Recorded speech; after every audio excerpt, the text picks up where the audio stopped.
I'm a mum with 3 kids who are now 17, 15 and 12, and about 13 years ago, when they were very little, I was drowning.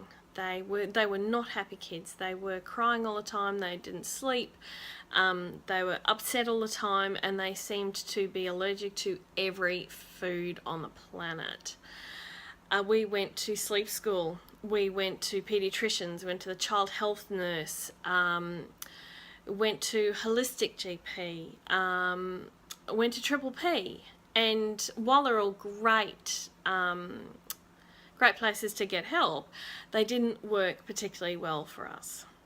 It didn't really make sense to me, didn't really connect the dots. I try it, and I try it, and I try it, and the kids just, it didn't seem to work for them.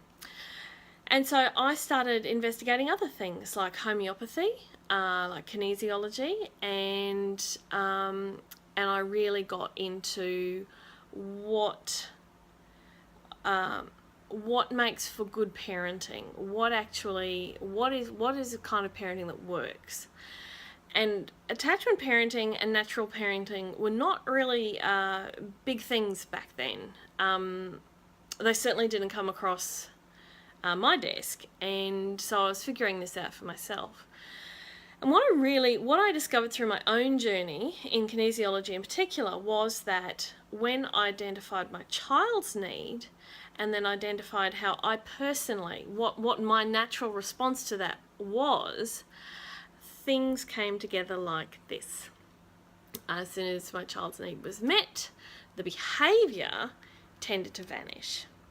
And what no one really explained to me back then, but what we now, I think a lot of us understand to be true now, is that challenging behaviour is usually a child trying to communicate in a not so, great way, that they have a need, that they are feeling lost, or they are feeling panicked, or they are feeling confused, and they need help to regulate that in some way.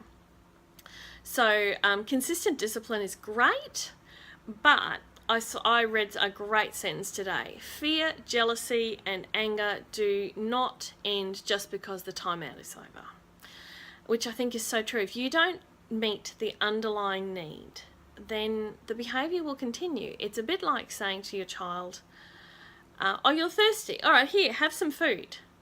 Why are you still asking me for a drink of water? I just gave you food. That's it. You're being really annoying. I'm putting you in a timeout. The child's not going to stop asking for a drink of water just because you gave them food.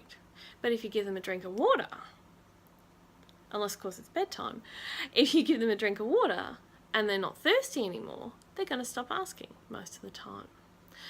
And so that is what harmony parenting is about. Identify the child's underlying need.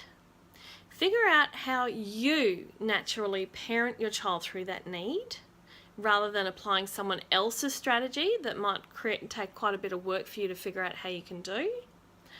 And you'll know you're on track because the behaviour will shift.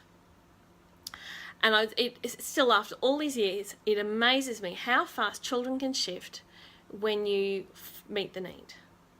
So that's harmony parenting. If you'd like to know more, have a look at my website, www.harmonycarenanny.com.au, or on my Facebook page, or flick me an email at nel.fullon, Nell Falloon, at hcnanny.com.au. Thank you.